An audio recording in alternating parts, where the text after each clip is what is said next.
Ça y est, le printemps se termine, c'est l'occasion pour moi de vous présenter mes produits terminés.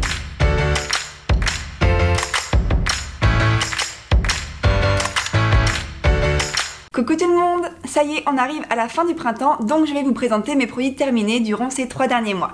J'ai un petit peu moins de produits que d'habitude, puisque pendant le confinement, je pense que j'ai un peu moins utilisé de produits, je ne sais pas. Mais en tout cas, j'espère que cette vidéo vous plaira. Si c'est le cas, n'oubliez pas le petit pouce et c'est parti! Alors, je commence avec un lait pour le corps de la marque Sentifolia. C'est le lait qui est à l'extrait de ginkgo biloba et c'est un produit que j'adore. D'ailleurs, je vous l'avais déjà présenté dans une précédente vidéo de produits terminés et je l'ai racheté puisque vraiment c'est un produit que j'aime beaucoup. C'est un lait pour le corps qui a une texture assez liquide qui du coup s'applique très bien, s'étale bien et pénètre très vite dans la peau. C'est une texture qui est assez liquide, donc du coup on a une hydratation qui est plus, je dirais, superficielle. C'est pas super nourrissant, il n'y a pas énormément, je pense, de matière grasse dedans. Mais en revanche c'est un produit qui pénètre du coup très vite dans la peau et qui sèche vite, ce qui fait qu'on peut s'habiller très rapidement derrière. Au niveau de l'odeur, c'est vraiment une odeur mais absolument exquise. Une odeur mais très douce qui me rappelle vraiment les produits Mixa Bébé, ou en tout cas le lait Mixa Bébé que j'utilisais quand j'étais petite. Donc c'est vraiment une odeur que j'apprécie particulièrement et qui ne reste pas super longtemps sur la peau. Donc du coup c'est pas du tout dérangeant. Au niveau du format, c'est un format qui fait quand même 400 ml et du coup qui me tient super longtemps. Je pense que ça faisait à peu près 3-4 mois que je l'avais en l'utilisant quasiment tous les jours, donc c'est quand même assez rentable. Donc c'est clairement un lait pour le corps que je vous recommande et que pour ma part je rachèterai. J'ai ensuite terminé le gel d'aloe vera de la marque Make It Beauty. Alors là c'est un gros coup de cœur pour moi car c'est, je pense, le meilleur gel d'aloe vera que j'ai pu tester jusqu'à présent, avec peut-être celui de Bioflore, mais en tout cas j'ai vraiment adoré ce produit. Alors tout d'abord, j'adore le packaging. Donc Make It Beauty fait toujours de très beaux packaging, mais là je dois avouer que packaging en verre comme ça, de couleur verte, que je trouve très joli. Un flacon pompe qui était vraiment super pratique et qui délivrait juste la bonne quantité pour hydrater tout le visage. Et ensuite au niveau du produit en lui-même, c'est vraiment un produit que je trouve d'une très grande qualité, puisque de 1, il est bien transparent, de 2, il n'a pas d'odeur, et de 3, en termes de texture, il a vraiment une texture gel qui se tient bien et qui du coup s'applique très bien sur la peau, qui fond bien, et je trouve qu'il n'assèche pas plus la peau, il ne la fait pas tirailler plus que ça, contrairement à d'autres gels d'aloe vera que j'ai pu tester. Au niveau du packaging, c'est un packaging qui fait 100 ml et qui pour ma part m'a tenu presque 1 an, donc je trouve que c'est assez impressionnant, surtout vu la quantité. Mais en fait du coup la quantité délivrée par la pompe était juste ce qu'il fallait pour hydrater mon visage et du coup ça m'a duré assez longtemps finalement, sans forcément me restreindre en termes d'utilisation. Par contre je ne l'utilisais pas sur les cheveux, en tout cas pas au début, puisque je trouve que il avait une bonne qualité, j'avais plutôt envie de le garder pour la peau. En revanche, je trouve que après 6-8 mois, il a commencé un petit peu à se colorer en marron et avoir une petite odeur. Donc je pense qu'avec le temps, il a un petit peu tourné, même si c'est un gel d'aloe vera qui contient des conservateurs naturels, ce qui fait qu'il n'est pas obligé d'être rangé au frigo. Personnellement, il était juste dans mon placard de salle de bain et il a très bien tenu comme ça pendant 6 mois. Mais vers la fin, il a commencé un petit peu à tourner, ce qui est complètement normal puisque l'idéal est de le stocker dans un frigo. Mais quoi qu'il en soit, ça restait un très bon produit. Je l'ai terminé en faisant des masques pour les cheveux, donc comme ça il n'y a pas eu de gâchis, mais c'est vraiment un très bon gel d'aloe vera que j'ai beaucoup aimé et si vous en cherchez un, c'est vraiment un produit que je vous recommande. Autre produit de la marque Make It Beauty que j'ai terminé, c'est leur huile de thé blanc. Et alors là, contrairement au gel d'aloe vera, ce produit m'a clairement déçue. C'est pourtant un produit dont j'avais entendu beaucoup de bien sur les réseaux sociaux, sur YouTube, même sur des blogs, et c'est vrai que c'est une huile qui ne me correspondait pas du tout. Alors en termes de texture, déjà je trouve que c'était une huile qui était assez grasse, qui avait un fini assez gras et qui du coup ne pénétrait pas super vite dans ma peau. Je trouve que si je touchais mon front après l'avoir appliqué, même un quart d'heure, 20 minutes après, j'avais encore l'impression d'avoir vraiment de l'huile sur la peau et j'avais un fini brillant. Donc c'est pas forcément super gênant, surtout que je l'applique le soir, mais j'avais l'impression que ma peau ne l'absorbait pas bien. Ensuite, en termes d'odeur, je trouve que l'odeur n'était pas spécialement agréable. C'était une odeur qui était très neutre, ça sentait pas grand chose, mais ça piquait un petit peu le nez, un peu comme s'il y avait une petite odeur de poivre. Ouais, c'est pas vraiment une odeur très descriptible, mais je trouve que c'était pas l'odeur la plus agréable, une odeur qui piquait un petit peu le nez, même si au niveau des huiles, je suis assez habituée à avoir différents types d'odeurs, mais je voulais quand même le mentionner. Mais surtout, la raison pour laquelle je n'ai pas du tout aimé cette huile, c'est parce que ma peau ne l'a pas tolérée, tout simplement. Puisque après l'avoir utilisée quelques semaines, voire même quelques jours, je dirais au début, j'ai eu plusieurs petits boutons qui sont apparus. Vraiment des tout petits boutons qu'on ne voit pas plus que ça à l'œil nu, mais au toucher, on les sentait. mais j'ai vraiment eu l'impression que ça venait de ça puisque j'ai arrêté de l'utiliser pendant quelques semaines. Ils sont partis, je l'ai réutilisé, ils sont revenus, donc je pense vraiment que c'est lié à ça. Et donc du coup voilà, je pense que la texture ne correspondait pas à mon type de peau, une texture qui était peut-être un peu trop grasse, et moi qui ai pourtant la peau sèche, ben du coup voilà, je trouve que ça ne me correspondait pas. Donc c'est une huile que j'ai fini d'utiliser sur le corps, puisque du coup sur le visage ça ne me convenait pas. Et enfin, petit détail, au niveau du packaging, j'ai reçu en fait le flacon avec un petit trou au niveau de la pipette. Alors au début le trou était beaucoup plus petit et avec le temps il s'est agrandi un petit peu comme si le plastique fondait. Alors j'ai trouvé ça un peu bizarre, je me suis dit que c'était peut-être un défaut de conception sur cette pipette puisque j'utilise plein de produits de la marque et je n'ai jamais eu ce souci.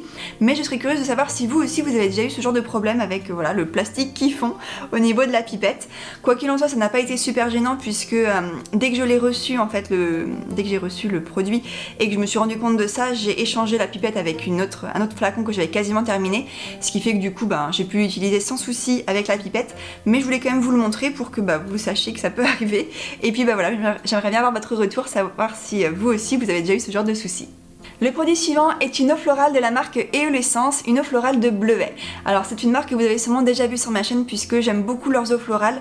Ce sont des eaux florales que je trouve d'une très grande qualité et au niveau de la composition, ce que j'aime beaucoup c'est que c'est uniquement de l'eau florale. Elle n'est pas coupée avec de l'eau, il n'y a pas de conservateur, donc c'est vraiment, je trouve, un très très bon produit pur.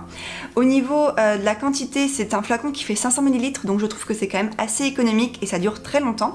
Au niveau du pulvérisateur, je l'aime énormément car pour moi il diffuse juste la bonne quantité de produit puisque je me sers en fait d'eau florale pour le démaquillage, donc du coup j'en mets directement sur mon coton et sur mon visage et du coup je trouve que c'est la bonne quantité, et j'en mets aussi de temps en temps directement sur mon visage avant d'appliquer une huile végétale quand je veux hydrater et nourrir ma peau, et je trouve que voilà le vaporisateur est très pratique.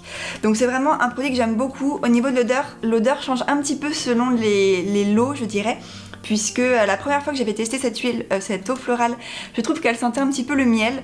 Cette fois-ci, je trouve que là, l'eau florale sentait vraiment la bleuet, la fleur en elle-même. Donc voilà, je pense que comme c'est une fabrication qui est relativement artisanale, selon les fleurs et tout ça, les saisons, peut-être que les eaux florales sentent plus ou moins, mais ça reste un produit que j'ai énormément aimé, et si vous recherchez des eaux florales, c'est vraiment une marque que je vous invite à découvrir. J'ai ensuite terminé une crème visage de la marque Balloflurin, donc j'ai également gardé le petit packaging en carton. Il s'agit de la crème de l'apicultrice spéciale peau sensible à la propolis blanche, miel de châtaignier et élixir couvain. Alors là, c'est une crème que j'ai énormément aimée et ça a été un de mes coups de cœur je pense de cet hiver, puisque c'est vraiment une crème que j'ai beaucoup appréciée et que ma peau a beaucoup aimé également. Alors déjà, le flacon était super pratique, c'était un flacon airless, donc du coup je n'ai raté aucun produit.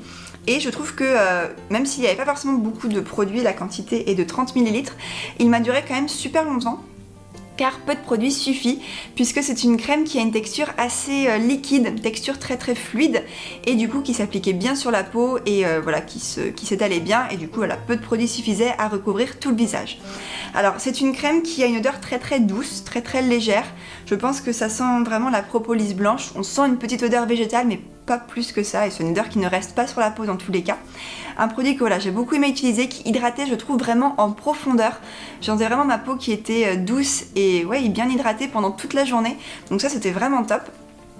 Par contre, le seul petit truc que je dirais, c'est que c'est une crème qui je pense idéale pour le printemps, voire pour l'été, et qui pour l'hiver était légèrement pas assez hydratante je dirais.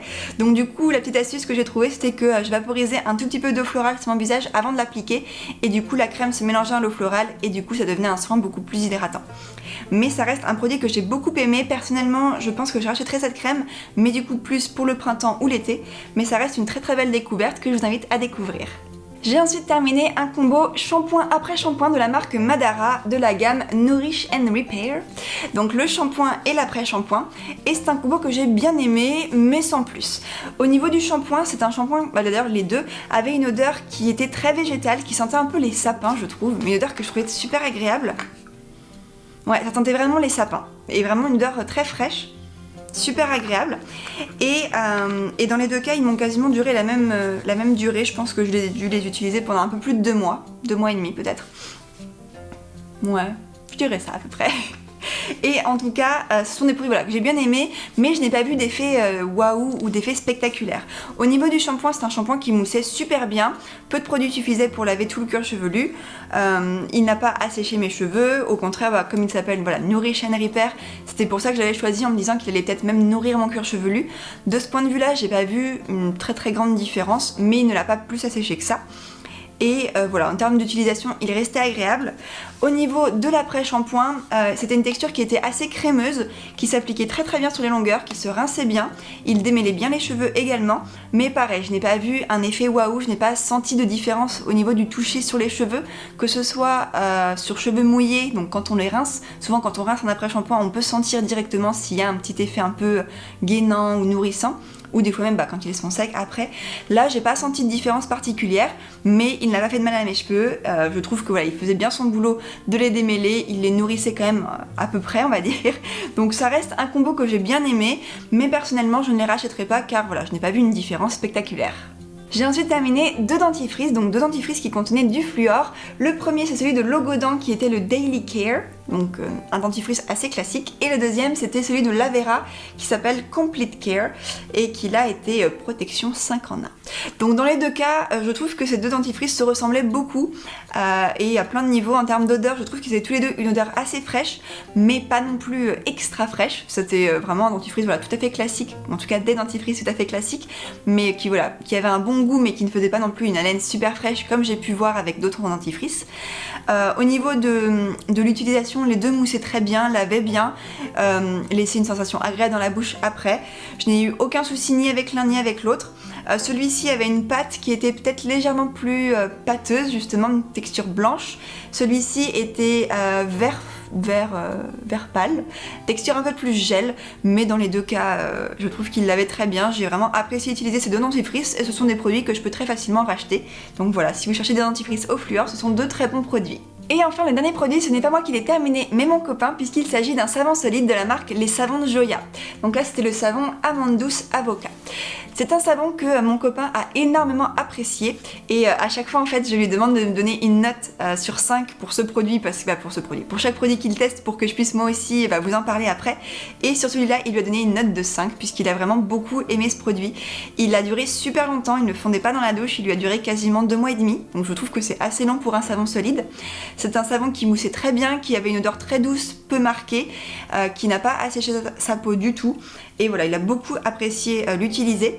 Personnellement, même si je ne m'en suis pas servie, je trouve que c'était quand même un bon produit pour plusieurs aspects. Le premier, c'est qu'au niveau du packaging ou de l'emballage, c'était juste un petit papier en fait, donc c'est quelque chose qui est très peu polluant, qui se recycle bien. C'est un savon qui a la labellisation Nature et Progrès, donc très bonne composition. C'est d'ailleurs un savon qui n'a pas d'huile de palme et qui est 100% biodégradable. Donc voilà, c'est un très bon produit et c'est une marque de savon qui est vraiment très bien. J'ai déjà racheté plusieurs savons pour mon copain de cette marque et c'est vraiment une marque que je vous invite à découvrir. Et voilà, ce sont tous les produits que j'ai terminés au cours de ces 3 derniers mois. Si vous avez testé certains de mes produits, n'hésitez pas à me dire en commentaire ce que vous en avez pensé ou à me poser vos questions si vous en avez sur ces produits. En tout cas, j'espère que vous avez aimé cette vidéo. Si c'est le cas, n'oubliez pas le petit pouce. N'oubliez pas de vous abonner à la chaîne si ce n'est pas déjà fait. Moi, je vous souhaite une très bonne journée et je vous dis à très bientôt pour la prochaine vidéo. Bye!